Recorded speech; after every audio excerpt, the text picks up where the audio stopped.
The only thing worse than a Nazi is a fat Nazi.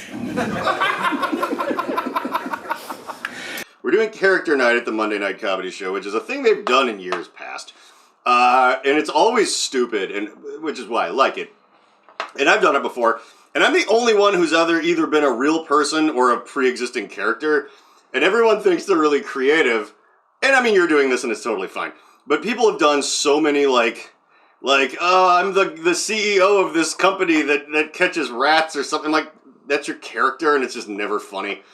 Although the lineup, you're Bildalf the Wizard, which is funny. I'm just being Winston Churchill. I'm one of two actual things you've heard of, the other being Santa Claus. People were tougher back then. I used to drink a gallon of scotch and eat a bowl of cigars for breakfast every morning, and then I'd really start drinking. And I lived to be 90 years old. And I defeated Adolf Hitler. You people couldn't even cancel Dave Chappelle. You're like, this time when we do comedy, I'm not gonna write with my wrong hand on post-it notes as tiny as I can while we're piss drunk, and then not recopy them and bring them to the thing and just be like, oh what was this joke? This is kind of hard to read. For a wizard, you'd think I know how to spell.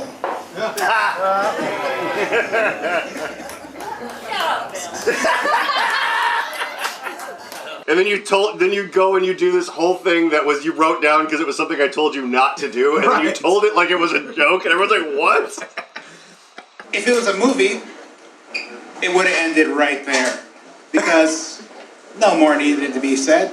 That was the punchline. You just end it there. Kinda a cute chick came up to me and then asked, "Is this your girlfriend?" And I'm like, "I don't have a girlfriend." So she lifted up my shirt, blew on my stomach, and gave me a hug. She subverted you? Yeah. It's called her a zerbit. Okay. Alexis knows, because she loves it. Right. She'll blow on my belly and giggle like she's 3. I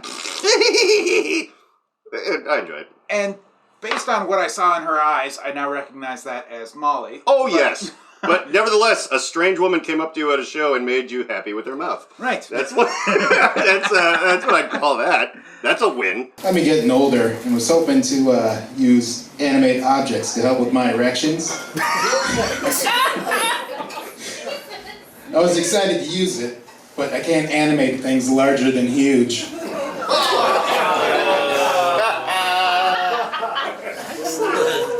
I'm kidding. It works very well on tiny objects. To me, it seems like a pretty simple one-to-one metric. Like, if you laugh in the living room in a certain way, not just if you're that off-guard gut punch. I guess that's why it's called a punchline. It's the line that's like, ah, boo, ha, ha. Like, that's, so if it gets Alexis, if it gets you, Meredith is kind of a tough nut to crack sometimes, and if I get her, I'm like, okay, so that's like a handful of individual people, and then you try it at a place with 11 people sitting there, they're like, ha ha, and you get a good laugh, you're like, this will probably always work as long as I don't fuck it up. And then you might fuck it. Or you just might be in a totally different, you're talking about little kids dying in a fucking university where people are studying to be OBGYNs or something, or deliver babies. Okay, they didn't think that was funny. Okay, fine. Right. That can happen where you're like, okay, it almost always works, but it won't always work. But it's like your audience, Right. That's important. It's like it's like the classic joke, Dark humor's like food. Not everyone gets it. Yeah. Or I like my beer like I like my violence. Domestic. I was bawling out of control at the dollar store the other day. I was on cloud 9 until my wife saw the receipt. She said, "Winston, how the devil did you spend over $1,000 at the dollar store?" And I said, "Madam, one at a time." I got into comedy, well, look, you and I probably got into comedy for similar reasons. Which is probably... I did it because you were doing it. Okay, well then that's actually still not that different than why I'm doing it. I brought my D20 with me. Yes. And I'm going to roll it, and based on what it rolls, that's going to determine how funny the joke is. Sometimes you want to grab the guy who's yelling out in front of the venue and just stick him on stage and see what happens. That's funnier than just 6 jokes about football that just kill when you're talking to your friends on Sunday and everyone's like, and what? It's strange to be in a basement full of nerds and I'm the only one that brought dice. Being silly gives you so much power. And there's a Japanese thing that I've always loved, and I'm sure I'm getting it a little wrong, and I'm sure the translation in general, maybe everyone that doesn't speak Japanese completely doesn't get it, whatever, you know.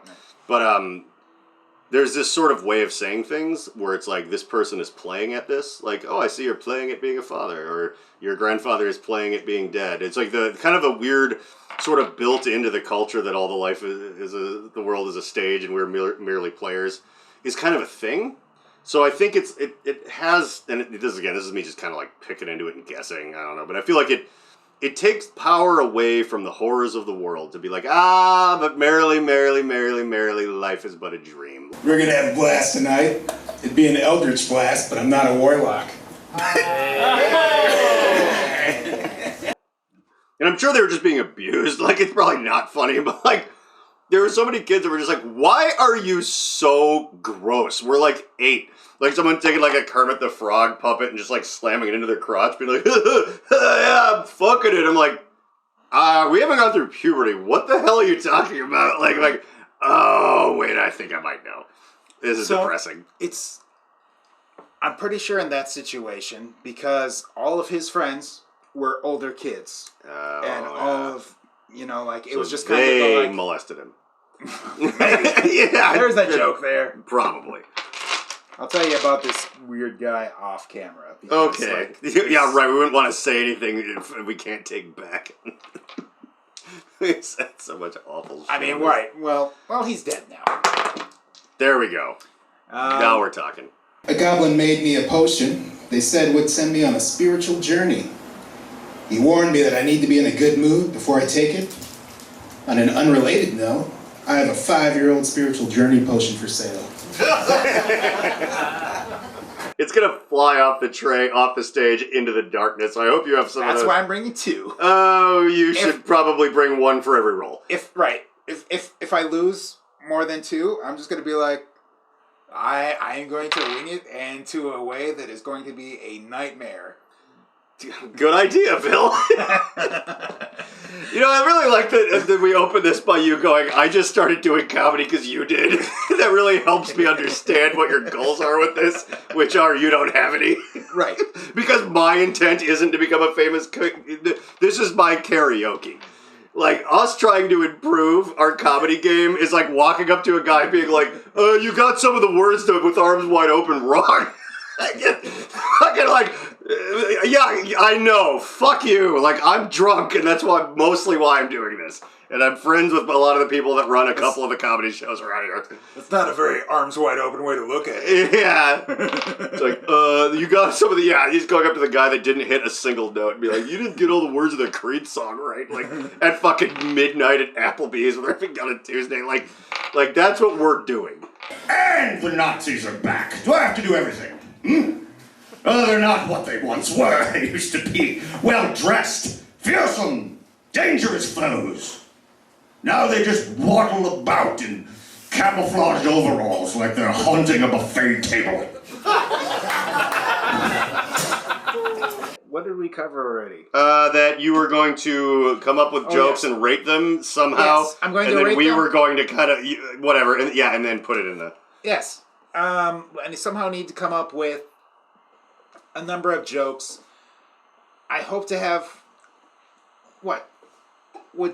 How many one-liners do you need to fill up 5 minutes? That is an amazing question, and another good way to derail this thing, which has been going for a solid hour now. But I think about that a lot, and it turns out the answer is, it depends on how you do comedy. Because, I used to over-cram too much stuff together, and I've kind of learned to slow down a little bit. But also, since I've learned to, not have to, my brain isn't so full, right? I'm just like, okay, I just have to remember, a few things and what not to leave out. And the reason, for me, I really have to be minimal.